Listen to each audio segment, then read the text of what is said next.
I keep hearing people say that 2025 has been one of the most transformational years of their lives. And you might be happy to know that this week is a kind of shift into a new energy for the rest of 2025. We have four major transits. I'll tell you about them right up front, and then we'll go into more depth of what they mean for you and how you can best work with them, what things to do this week, what things to avoid this week to best work with these energies. I'm Jeremy Devins. This is the Quietmind Astrology podcast. If you're new here, get your free birth chart at quietmindastrology.com, and you can follow along with these transits to know where they're affecting your houses. There's a free training to go with that free birth chart as well. So the four big transits happening this week are Mercury retrograding back to Libra on Sunday the 23rd, Venus moving into Scorpio on Wednesday the 26th, Saturn going direct in Pisces on Friday the 28th, and Mercury going direct in Libra on Saturday the 29th. So what this means for you, first of all, is that Mercury going retrograde back to Libra at the beginning of this week is bringing us back into unresolved territory of relational things. If you're watching the video, you can see that Mercury is already on the 23rd moved back into Libra and from Scorpio back to Libra. And Mercury being in Scorpio last week was about transformational insights and learning new things about yourself on a deeper level. So you may have had some interesting dreams, some deeper personal growth work, journaling, meditative practices, all very favorable last week.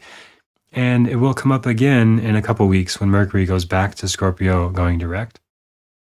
And throughout this year, we've had a lot of big transits, a lot of big movement for everybody. So that Scorpio energy is about working through what has been transformed for you, what has been changed for you, and understanding it, making sense of it. Mercury's the intellect. So, for example, when I was learning yoga for the first time, doing my first trainings back in 2011, did my first yoga teacher training, I saw this common trend that a lot of people would come to these trainings and then just go to another training and another training and another training to be a teacher, but never actually teach. So they weren't like integrating it and processing it. So when Mercury goes retrograde and Saturn's been retrograde, this week is a time to integrate the lessons that you've learned this year. So there's been a lot of change and movement this year. And if you're not integrating and processing it, those lessons might need to be repeated. Kind of like my example of the people continually taking teacher trainings, but not actually teaching with the training that they've learned. So they actually don't retain it, they don't integrate it, they don't use it, and then they don't feel confident to actually apply what they've learned. So as you've gone through this year, you've probably had some big shifts and changes. Almost everybody I talk to says this year has been quite intense and a lot of big movement. So I would strongly encourage one of the things to do this week to work with these energies is just taking some time to integrate, however that is for you. This could be restorative yoga, retrogrades, all the RE words are relevant, reviewing things, revising things, revisiting things, returning to things that have worked really well for you in the past. And Jupiter's retrograde for a while now as well. So this is also a time of going back to teachers, teaching, spiritual paths, texts, books that you've read that have been very helpful to you. If there is like a spiritual practice you want to return to, or a spiritual mentor or guide that you want to come back to, this is very helpful for that. And going more internal with this work, as retrogrades represent more internal, slower kind of work. So the nice, interesting thing, or nice if you don't like Mercury retrograde, the nice thing is it's only this week and then it's done with that Mercury retrograde.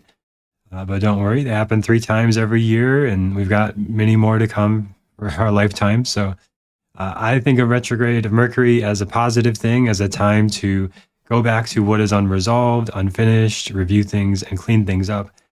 And then when we integrate these things, we can move forward. So for example, when I did my first teacher training, I started teaching in the training, and like while it was still happening, I was doing free classes and things with the community there. And I found that to be very helpful for me to like process and integrate everything I learned. And I think if I didn't do that, I might have had more imposter syndrome, fear, getting stuck, not integrating and applying what I learned, and then feel like there's something missing. I need to take another training or do something else. Or all these kind of things that can happen when we don't actually apply what we've learned and learn from it. And then we have new lessons and we can continue to kind of spiral out. And this is a way I think of it and how I experience life is we repeat lessons until we learn and apply and integrate the lessons there. And then we can go on and have new lessons and new experiences. But there's that slowing down time of the retrograde where we're not just going forward. In a way, the spiral is kind of retracting and we're revisiting territory, or maybe we've spiraled up to a new octave of the thing that we learned before. And now we have a new perspective. And then life provides us such fun, interesting challenges to say, are you going to repeat that lesson? Do you want to try this one again? Do you need to go through this training again? Or have you learned it? Have you integrated it? And now you can go on to a new lesson and new experiences. So Mercury also is to do with organization, systems, like cleaning the house. Like if there's a bunch of stuff piled up in junk drawers in the closet, things like this, clothes you're not wearing. I really love the Marie Kondo method of working with clutter and things like this. So basically just put it into two piles of you love it or you're not sure. And then the not sure pile might stay there for a month. And then you decide, are you going to donate, discard it, sell it, throw it away? And if a lot of things, material things, if you really want them again, you can just replace them and buy them again. So if you let them go and you realize you really shouldn't have let that go, you wanted to keep it, you can just replace it, most likely. Not with everything, but a lot of these things that can kind of drain energy. And Mercury, the intellect, works best when there's a flow of energy easily moving through new ideas, new concepts. And if we don't take the time to kind of process, clean things up, then we get kind of backed up, our energy gets backed up. So if you're feeling like lethargic, heavy, tired all the time, burned out, there may be some Mercury retrograde tasks that could be really helpful this week, like cleaning up your to-do list, cleaning up digital clutter, files, cleaning the closet, physical spaces, just creating a nice flow of energy. And this is all about creating like containers that energy can flow through. And just like a gym is a place, it's a container that you go to, and then you go there and you work out and everything's set up efficiently for that. But if you went to the gym and there's papers everywhere and there's messes everywhere, it's not going to feel good to work out there, and you're not going to want to use that space for its intended purpose. And this happens in all the areas of our lives. And some people, more Gemini, more Virgo, more Mercury dominant people might really resonate with that way of compartmentalizing life a little bit. But for everybody, I think it just serves a lot to be intentional with your spaces and be intentional with what you're directing your energy and what you're focusing your mind on, so that you can have space to think more clearly and direct your energy to what really matters to you. And then more can come. And when you create that space, like if your closet's completely full and there's like half of it, you never even like it, you don't wear it, you don't use it, that's blocking the flow of life to now bring in things you do love and things that you do want.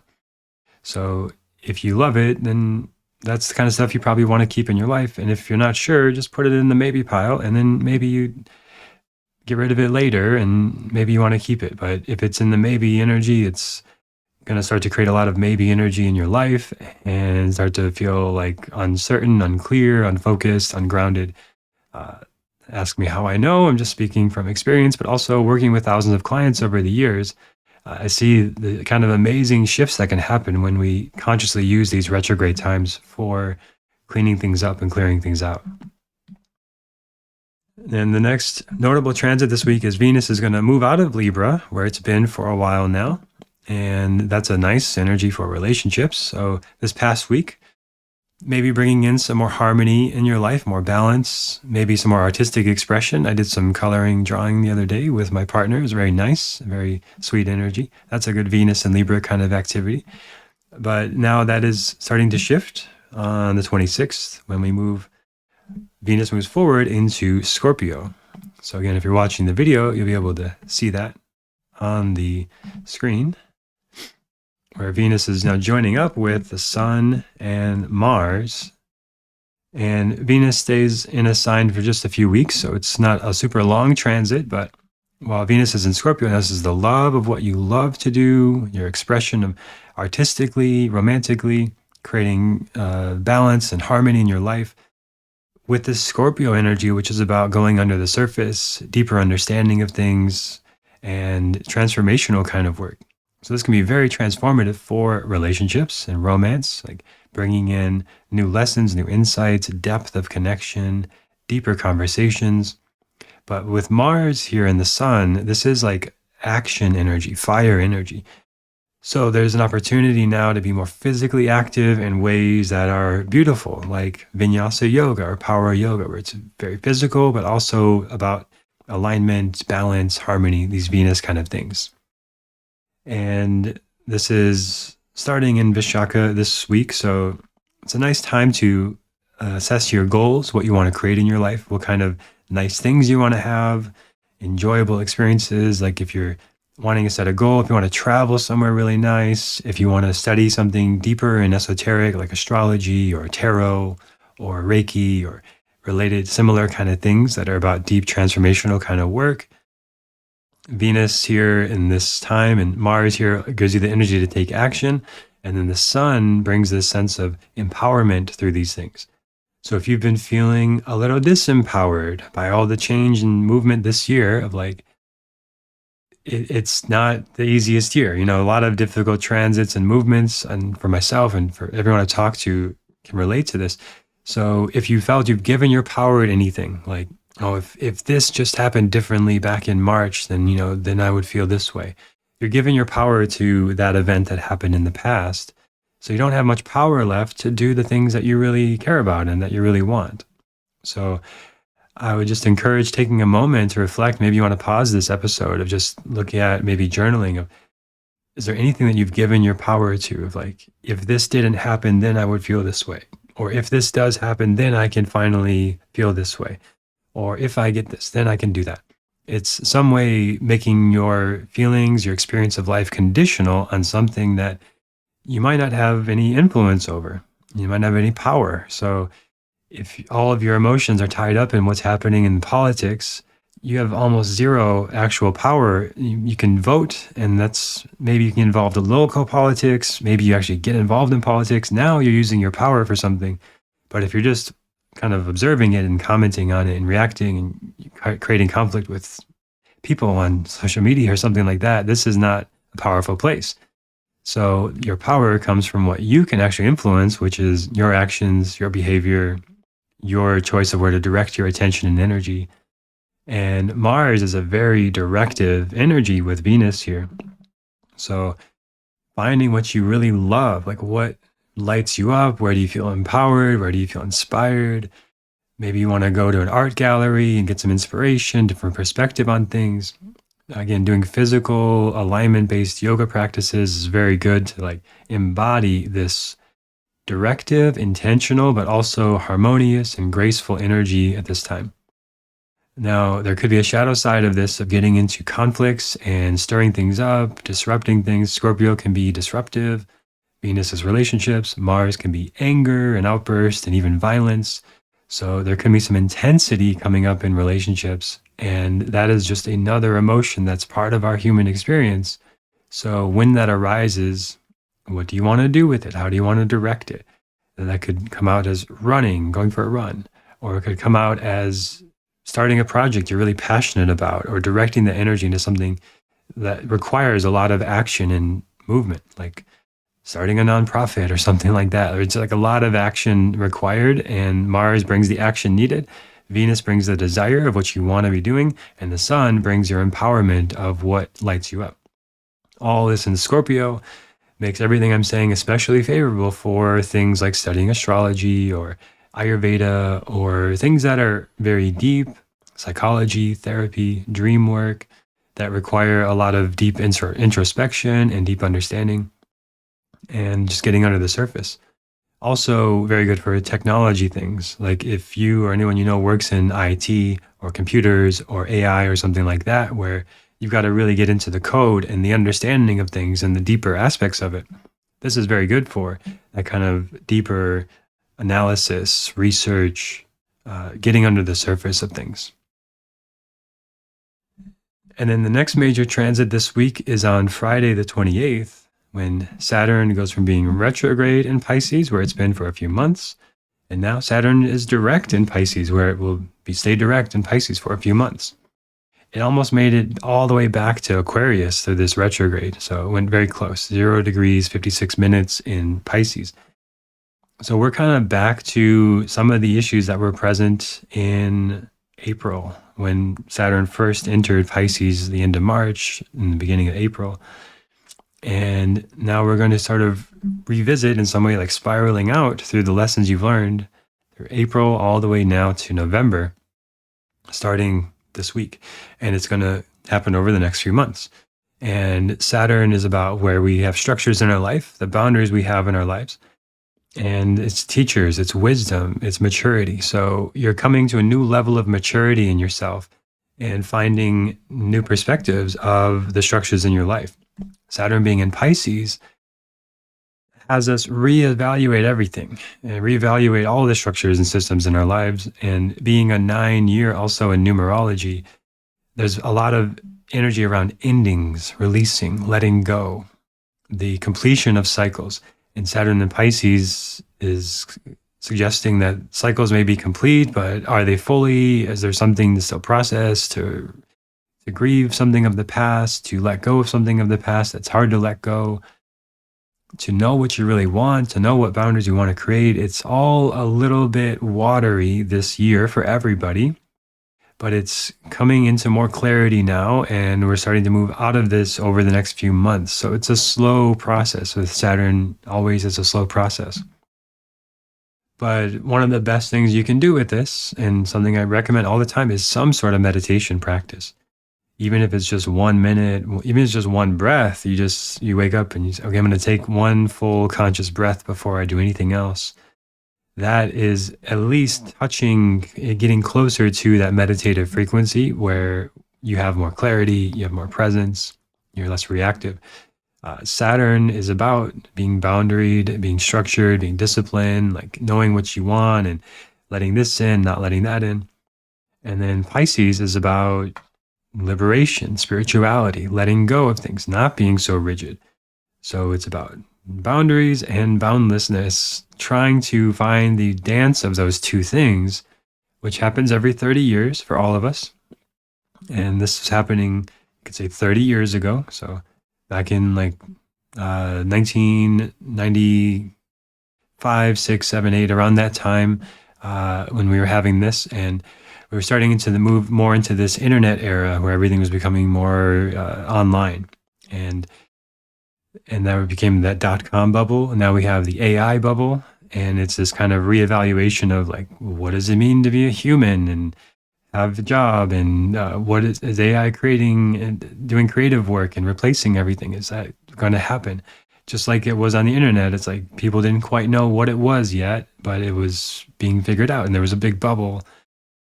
And then it burst when Saturn was in Aries. And then Saturn in Taurus, we had a whole new movement, a lot of financial change in the world. So we're going to be on that path. We're on an octave of those same lessons right now.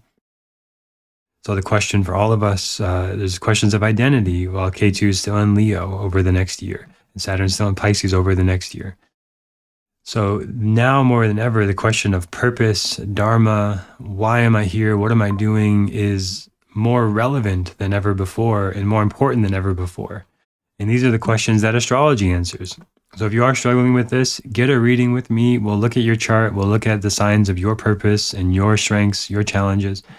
I think we all have a unique blueprint, unique gifts to share, and it's always evolving. So, I had been doing this a long time and I've learned a lot about myself, but there's still times where I'm like unsure and uncertain. And especially with the transits of this year, it like brings everything up into reevaluation.